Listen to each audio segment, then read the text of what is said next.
CBS Sports HQ presented by Acura, and taking a look at the new AP poll top 25. We're seeing some changes. The biggest movers, Texas, up 7 spots to number 4 by virtue of their victory over Alabama at Bryant-Denny Stadium. Crimson Tide do drop 7 spots to 10th.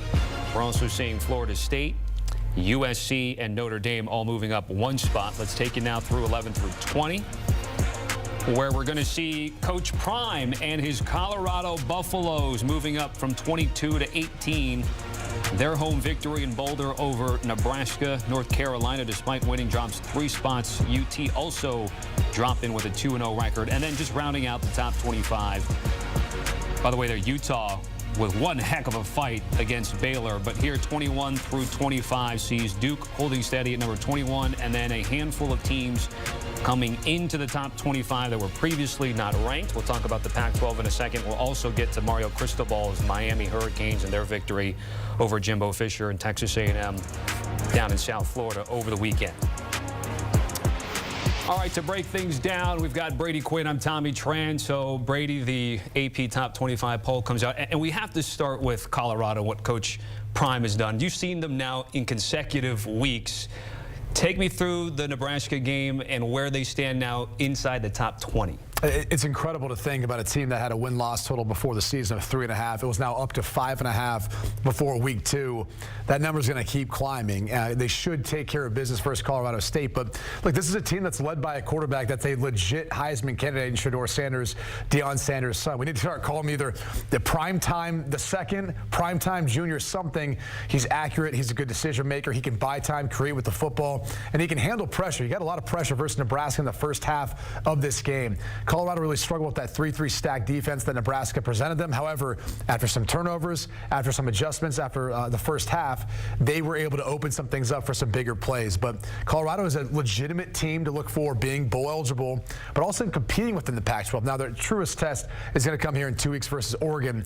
We'll find out a lot more about whether or not they can handle not only the athleticism on the outside of Oregon, but also the big boys up front. But either way, it's one of the best stories in all of sports, not just college football. To follow up on that, you mentioned the guys up front. I think one of the question marks, or at least people weren't sure with all the additions and transfer portal things, was that offensive line. So now seeing them through 2 games, what has maybe impressed you the most?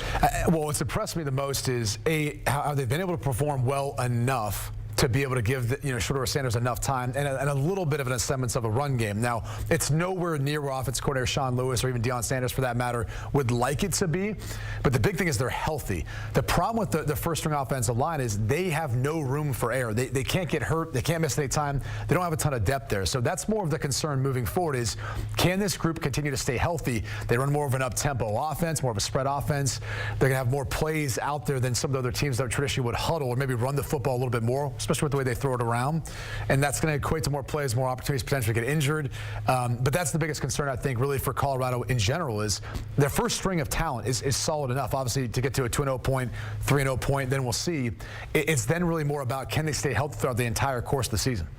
The Pac-12 as a whole enjoying a great start to the season. First time in conference history. They got 8 teams ranked here. The sad part is, Brady, a lot of those teams are leaving within a year, but enjoying it for now. What are your takeaways about the strength of this conference? I think it really starts at the quarterback position, and you have to start with the reigning Heisman Trophy winner in Caleb Williams. He's incredible. I mean, the way he's been able to continue to follow up what was a Heisman campaign with playing even better, if that was possible, it makes USC a legitimate contender in the Pac-12 and also for a national championship. But you could pretty much talk about every single one of these teams in the Pac-12. I mean, I know Arizona unfortunately suffered a loss this past week, as after week 1, the Pac-12 as a whole was undefeated. That's not the case now.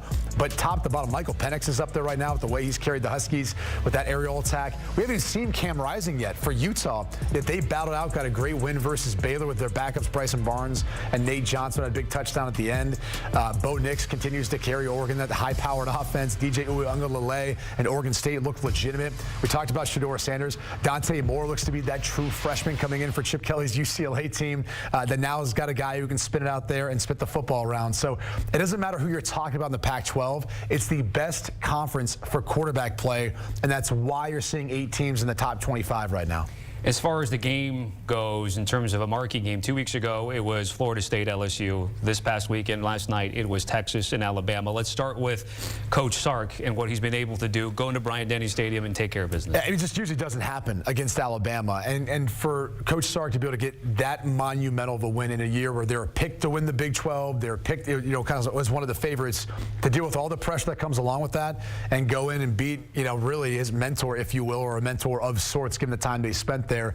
It's got to feel really special. It's got to be, almost a relief too, I think, as they move forward, and a confidence builder for this guy in particular, Quinn Ewers at quarterback, who last year put them in a position to beat Bama in the first quarter the way he was playing until he got hurt, and now he goes into Tuscaloosa and delivers an absolute dagger to the Tide. I mean, shot after shot downfield, big throw after big throw. He battled back in a game where he had to play his best football, and he did. And so now Quinn Ewers vaunts himself into the conversation again of a quarterback potentially up for a Heisman. But also, as we look into next year's draft class, we've always heard how talented his arm is and everything else that comes along with that. But he's going to, if he continues to keep doing this, he's going to put his names along the Caleb Williams, Drake Mays of the world next year's draft. What's the takeaway from the Crimson Tide side? Look, they've got to continue to mature and grow at quarterback for Jalen Milroe. There is throws to be made there. Unfortunately, he's still developing, and that's fine. That's going to happen with a guy who hasn't started many games at Alabama. But there's plays to be made. Unfortunately, you got to erase some of the mistakes too as far as the turnovers go. But as their passing game continues to develop, he's going to be a special player. I mean, we all know his athleticism. When he takes off and runs, he's tough to stop. But it's the downfield passing game in particular where he's just overthrowing guys, not putting enough air under footballs to give his guys shots and opportunities. We saw that time and time again, and having a hard time getting through some of his reads and progressions, but that will come with more experience. He's extremely talented. He's a heck of a player. He's got to go through some of his early growing pains. Lastly, before we wrap things up here, Mario Cristobal and his Canes, the Jimbo Fisher and Texas A&M, so they get into the top 25. What are your thoughts on the Canes and the possibility that they could be a threat in the conference against the likes of North Carolina, Florida State, and even a Clemson that, bounced back there with their win? Yeah, it bounced back, but kind of had to pull away from Charleston Southern. That was a little closer game than I think they would have liked it to be about halfway through.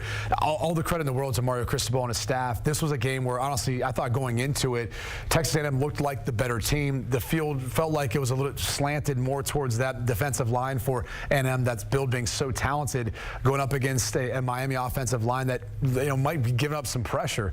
But Tyler Van Dyke and this offense really stepped up, big play after big play, in particular in the second half to pull away. So Miami looks legit. It looks like they've really got everything that you'd hope for in an ACC contender, and now it just comes down to whether or not they can contend with the likes of Florida State, which I think is probably the top of the conference right now. But Clemson will continue to develop too. I mean, they'll be in the mix there. Obviously, we saw Duke, and we'll see how the rest of the season looks like for them. But Miami, I don't want to say is back, but it looks like they're back in the top 25 and trying to continue to keep making their case as Mario Cristobal builds this program. We know he can recruit. He's got to continue to build upon the success, try to get that on the field for his Miami Hurricanes. Brady, certainly appreciate it. Thanks for your time as always. And again, taking a look at some of the notable changes that we saw here from week to week. Texas and Alabama, obviously by virtue of their game going opposite directions. We didn't really talk about Ole Miss, which goes into the top 20 as well. But Colorado continues to be the story in college football and what Deion Sanders has been able to do out there in Boulder.